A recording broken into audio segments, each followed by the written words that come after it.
Yeah, I grew up in this really normal, beautiful, middle-class family. In August 1975, my father was 35 years old. He was the breadwinner of the family. My mom was a homemaker. That was the role in the 1970s. I don't know if you can relate with this, but my dad was my hero.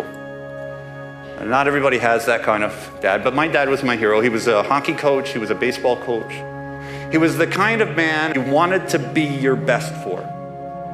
And I felt in his shadow I could do or be anything. And I felt loved and accepted. I remember the night that the priest from the local parish came and knocked on our door, and I remember it because I remember the sound that my mom made. And it still haunts me to this day. It was a shriek, a horror. Because all of a sudden our world completely turned inside out, literally in one day. What happened within a year is Mom remarried, and the man that she hooked up with, the violent, abusive alcoholic. And so I went from a message of you're loved and you can do and be anything to you're stupid, you're dumb, you'll never amount to anything. And I was 8, and honestly, I didn't know how to process that. I began to believe lies about who I was and how I fit into the world. So shortly after my 9th birthday, an opportunity presented itself to do drugs for the first time. Well, by the time I was 15 years old, I was non-compliant at home. I grew an extra 2 feet. Not so good for my stepfather. And so there was a lot of tension between him and he paid the bills, so I had to go. For me, it was jumping out of the pot and straight into the fire. At 15 years old, I was on my own. At 16 years old, I began getting in trouble with the legal system. I remember going back out to the street, completely broken as a human being, walking up East Hastings with the pouring rain. I looked like a drowned cat. And I said to myself, how did I get here? I'm a good kid from a good family.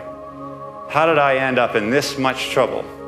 See, back in those days, I was a liar, a thief, a cheat, and a mooch. What ended up happening is I remember the day. It was a beautiful sunny day, just like today. And I landed in this park. And I saddled up beside this guy sitting at a bus stop named Gus because he had a cigarette.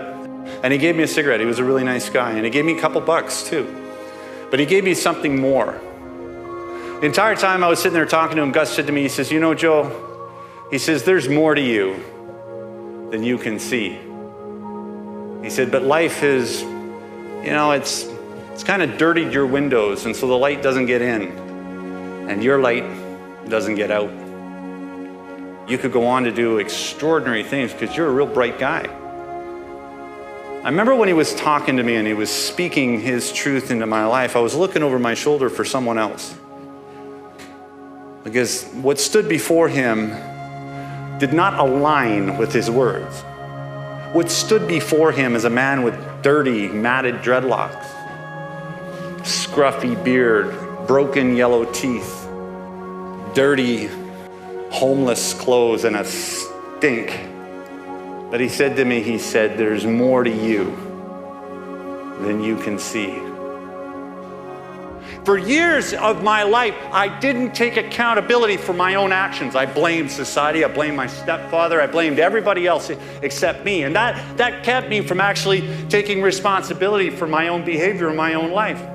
It deflected it. But on that moment, the miracle happened for me. And the miracle was that I became teachable, I became pliable, and I became willing to do just about anything. You know, one of the things that I know today is that discontentment is the catalyst of change. And what I mean by that, it's oftentimes not until we're backed into a corner where we become teachable, where we become willing to do something different. But you see, possibility always exists. It never goes away. It's always present. Even at my lowest point, the possibility of transformation was there. I started to flower, I started to come out, and I started to do incredibly well. I went from a kid pushing a shopping cart to just try and get through another sunset, to being on the cover of Canadian Business. Is inside every single one of us is infinite possibility.